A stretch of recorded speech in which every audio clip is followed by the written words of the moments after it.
¿Sabías que el cerebro puede convertirse en tu peor enemigo en menos de lo que tardas en decir, sí, lo haré? Cada vez que tu mente se queda atrapada en un bucle de ideas, estás alimentando una trampa invisible que frena tu acción. Hoy descubriremos por qué ese exceso de pensamiento no es solo una mala costumbre, sino una verdadera parálisis mental. En la era de la información, el overthinking se ha normalizado. Listas interminables, pros y contras que nunca dejan de crecer. Pero, ¿qué ocurre bajo la superficie cuando el pensamiento se vuelve compulsivo? En los próximos minutos desglosaremos el proceso, veremos sus efectos reales y, lo más importante, te entregaré 3 herramientas prácticas para romper el ciclo y volver a actuar. Presta atención, que cada concepto está pensado para que lo apliques hoy mismo. Sobrecarga cognitiva es la saturación del cerebro con información que supera su capacidad de procesamiento. Cuando la corteza prefrontal recibe más datos de los que puede organizar, el filtro de atención se debilita y el sistema de alerta, ubicado en la amígdala, interpreta esa abundancia de opciones como una amenaza. El resultado es la activación del modo de supervivencia, que inhibe la toma de decisiones y te mantiene inmóvil. Imagina que buscas el mejor smartphone. Comparas especificaciones, precios, reseñas, opiniones de usuarios, análisis de expertos. Después de 30 minutos, ya no sabes cuál elegir y terminas sin comprar ninguno. Esa pequeña indecisión cotidiana revela lo que ocurre cuando el cerebro está sobrecargado. La energía mental se dispersa y la voluntad de decidir se agota. Si una simple compra puede paralizarte, ¿qué pasará cuando el asunto sea tu carrera o tus relaciones? La respuesta está en el ciclo del overthinking, pero antes de adentrarnos allí, reflexiona sobre lo que acabas de observar. ¿Te ha pasado algo similar? Cuéntame en los comentarios. Me interesa mucho tu perspectiva. Ahora que comprendemos la sobrecarga, pasemos al siguiente nivel, el ciclo del overthinking. Este es un patrón repetitivo, donde cada duda genera otra, sin llegar a una conclusión definitiva. La retroalimentación negativa del crítico interno se activa, y el sistema de monitoreo revisa constantemente los posibles errores, creando una ansiedad anticipatoria, que bloquea la acción. Juan quiere postular a una beca. Escribe una lista de requisitos, se pregunta si es lo suficientemente bueno, revisa su currículum una y otra vez, y al final no envía la solicitud porque sigue encontrando fallas. Si te identificas con Juan, dale like si esto resonó contigo. Esa señal nos ayuda a que más personas salgan de este bucle. En el siguiente segmento, exploraremos cómo esa espiral se traduce en la parálisis por análisis, y te presentaré la primera herramienta para romperla. Si esto te está abriendo los ojos, suscríbete y activa la campana, porque lo que viene después es aún más revelador. La parálisis por análisis no es solo una molestia mental.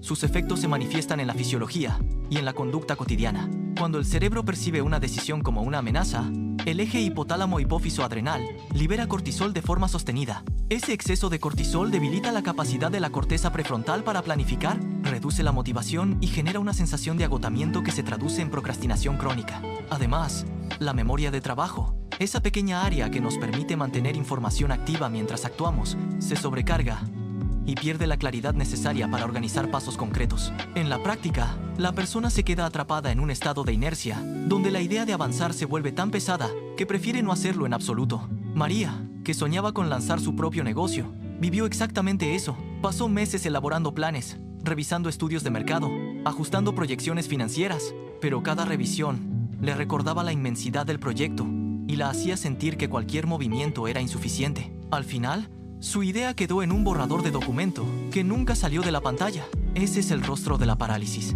La energía mental se dispersa, la voluntad se agota y la acción se vuelve imposible. Ahora que comprendemos las consecuencias, pasemos a la parte práctica.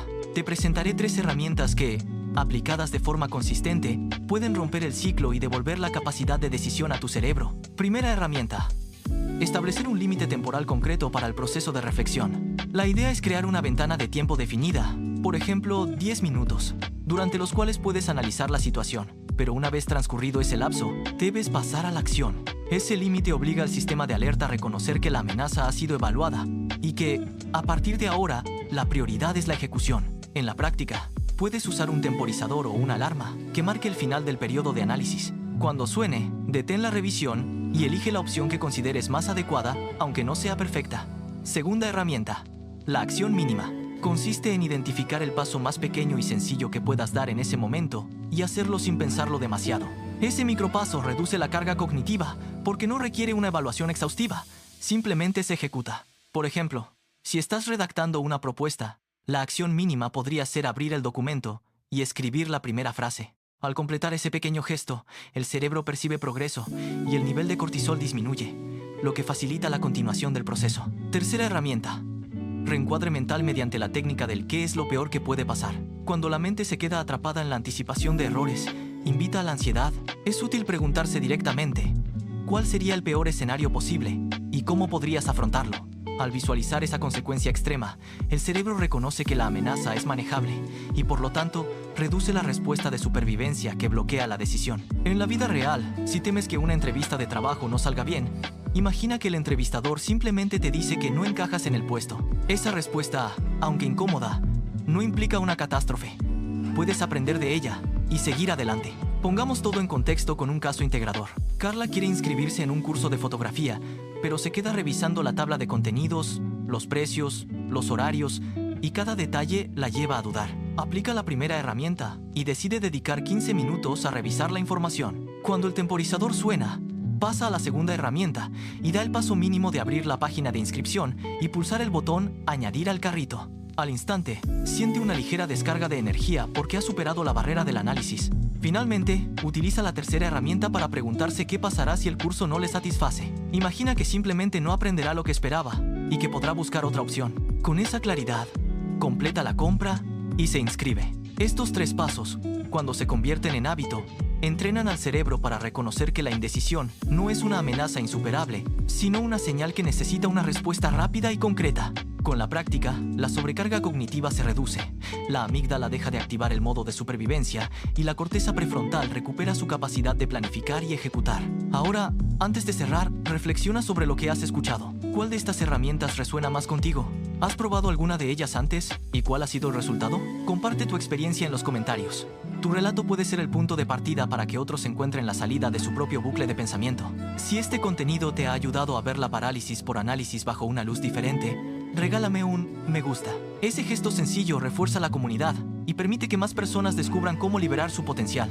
Y recuerda, si aún no formas parte de este espacio, suscríbete y activa la campana. Cada semana, compartimos estrategias basadas en la neurociencia y la psicología práctica, para que tomes decisiones con confianza y sin miedo. En última instancia, la mente es una herramienta poderosa, pero solo cuando la utilizamos con intención. El exceso de pensamiento no es una señal de debilidad. Es una señal de que el cerebro necesita una guía clara para pasar de la reflexión a la acción. Dominar ese tránsito es, en esencia, un acto de autogobierno, una forma de reivindicar el control sobre nuestra propia vida. Así que, la próxima vez que sientas que la mente se vuelve un laberinto, recuerda, pon un límite, da el paso mínimo y reencuadra la peor posibilidad. Con esos 3 pilares, la parálisis se disuelve y el camino hacia tus metas se vuelve tangible. Gracias por acompañarme en este recorrido. Nos vemos en el próximo video, donde profundizaremos en técnicas de visualización que potencian la toma de decisiones. Hasta entonces, sigue avanzando, un paso a la vez.